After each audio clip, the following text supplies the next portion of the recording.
بسم اللہ الرحمن الرحیم۔ السلام علیکم ورحمۃ اللہ وبرکاتہ۔ گزشتہ ویڈیو میں ہم لوگوں نے سیمسٹر 4 رانچی یونیورسٹی اور نیلامبر پیتامبر یونیورسٹی کے تحت MJ8 میں افسانہ نگاری کے حوالے سے جیلانی بانو کی سوانح پڑھ رہے تھے۔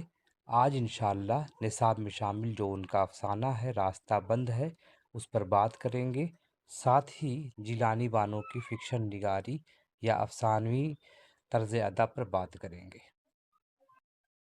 جیلانی بانو کا شمار اردو کے جدید افسانہ نگاروں میں ہوتا ہے۔ جدید سے مراد وہ افسانہ نگار ہیں جنہوں نے 1950-55 کے بعد افسانہ نگاری کا آغاز کیا اور ان کی پہچان 60 یا 70 کی دہائی میں بن پائی۔ جیلانی بانو نے ادبی سفر کا آغاز 1954 عیسوی سے کیا اور جلد ہی ادبی حلقے میں اپنی اہمیت تسلیم کروا لی۔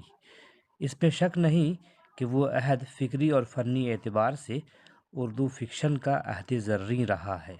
یہ وہ زمانہ تھا جب عصمت چغتائی، راجندر سنگھ بیدی، سعادت حسن منٹو، احمد ندیم قاسمی، شوکت صدیقی، رام لال اور دیگر فنکاروں کا دورہ تھا۔ ایسے حالات میں جیلانی بانو کا یا ان کے معاصرین کا اپنی تخلیقی صلاحیت کا لوہا منوانا ایک بہت اہم بات تھی۔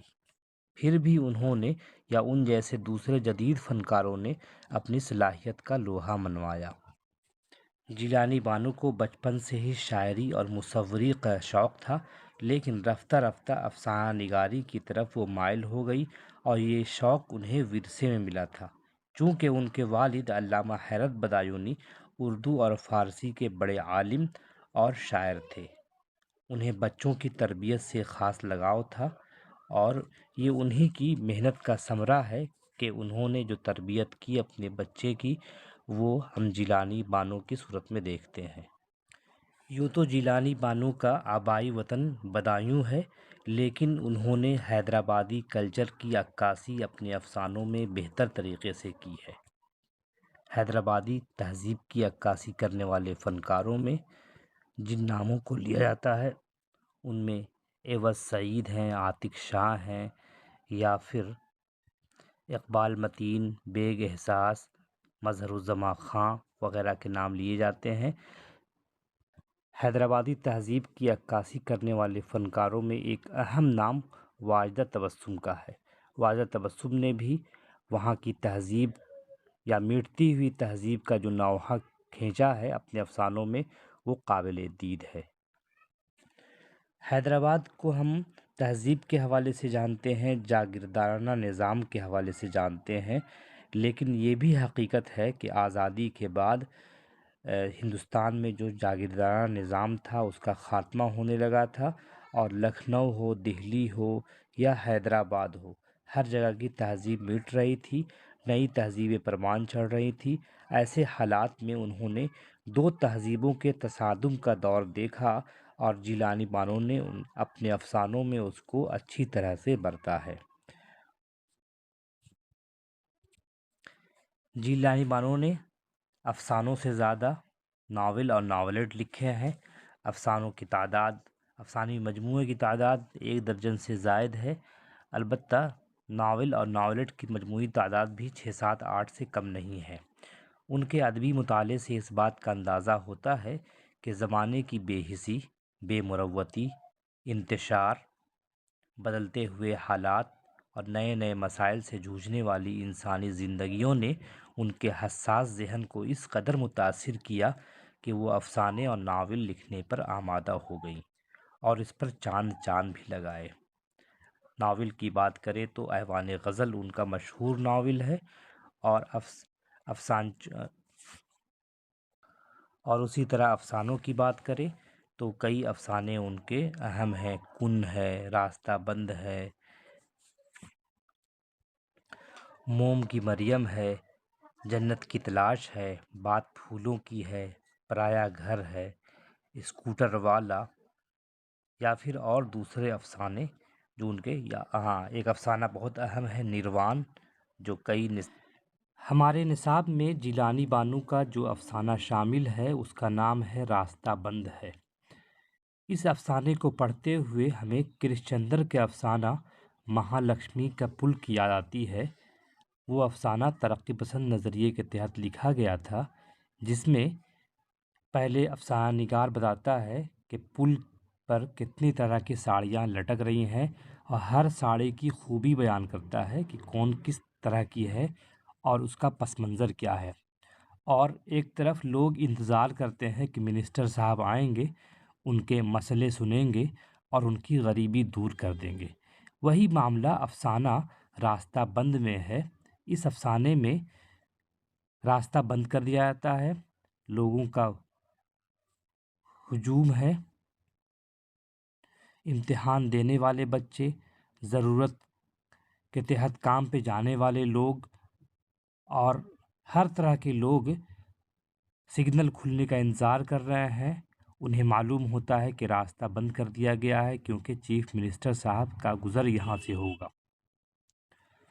لوگ گاڑی پہ کھڑے ہو کر یا پیدل چلنے والے لوگ اس بات کے منتظر ہیں کہ جلد از جلد گاڑی کا گزر وہاں سے ہو تاکہ وہ لوگ منزل مقصود تک صحیح وقت پر پہنچ سکے، لیکن گاڑی نہیں آتی ہے اور لوگ خواہ پریشان ہو رہے ہیں۔ لوگ جتنی لوگ ہیں اتنی باتیں ہو رہی ہیں، ہندو مسلم فرقہ وارانہ فسادات پر باتیں ہو رہی ہیں، اور یہ بتانے کا مقصد یہ ہے کہ اس کے پیچھے جو لوگ کام کرواتے ہیں وہ خود منسٹر لوگ ہوتے ہیں، کیونکہ اس افسانے میں ایسا بیان ہوا ہے۔ افسانے میں ہم دیکھتے ہیں کہ بچے ہیں جو پریشان ہیں کہ ان کے امتحانات کا وقت جا رہا ہے، اگر انہوں نے صحیح وقت پر اگر وہ نہیں پہنچے تو ظاہر سی بات ہے ان کا پرنسپل، ہیڈ ماسٹر یا ان کی کلاس ٹیچر ان کو کلاس روم میں داخل ہونے کی اجازت نہیں دیں گے، اور ایک سال انہیں امتحان سے روکنے کی وجہ سے ان کو اسی کلاس میں رہنا پڑے گا۔ لہٰذا ہر آدمی اپنے لحاظ سے پریشان ہے، اور پریشانی کی وجہ بھی ہے کہ ان کے لیے راستے بند کر دیے گئے ہیں۔ راستہ بند ہوتا ہے تو ایک صاحب پوچھتے ہیں، وہ دیکھتے ہیں کہ صفائی چل رہی ہے سڑکوں پر، تو ایک بچہ پوچھتا ہے معصومیت سے کہ کیا چیف منسٹر کے آنے کی وجہ سے یہ راستے گندے ہو جاتے ہیں؟ یہ بہت مضحکہ خیز بات نہیں ہے، یہ ہنسی والی بات تو ضرور لگتی ہے، لیکن یہ اس کے پیچھے ایک سوالیہ نشان بھی قائم ہے کہ کیا بچے کی ذہنیت کا اندازہ ہم لوگ لگا سکتے ہیں کہ اس نے کہا کہ کیا سڑکوں کی صفائی اسی وقت ہوگی جب ہمارے یہاں منسٹر گزریں گے، یا پھر جو جھگی جھوپڑیوں میں لوگ رہتے ہیں ان کے گھروں کو تباہ و برباد کر دیا جائے گا کہ منسٹر صاحب آنے والے ہیں، اگر انہوں نے دیکھ لیا تو ان کے سامنے ساری حقیقت کھل جائے گی۔ تو یہ سب باتیں ہیں جس میں یہ سب سوچنے کی باتیں ہیں، جس میں بہت افسانہ نگار معصومیت سے اور بہت چابک دستی سے اس افسانے کو بیان کرتا ہے، اور اس افسانے کا انجام نہیں ہے کہ چیف منسٹر آیا نہیں یا لوگوں کا کیا ہوا، کیونکہ ہم لوگ اس مسئلے کو ہمیشہ دیکھتے رہے ہیں۔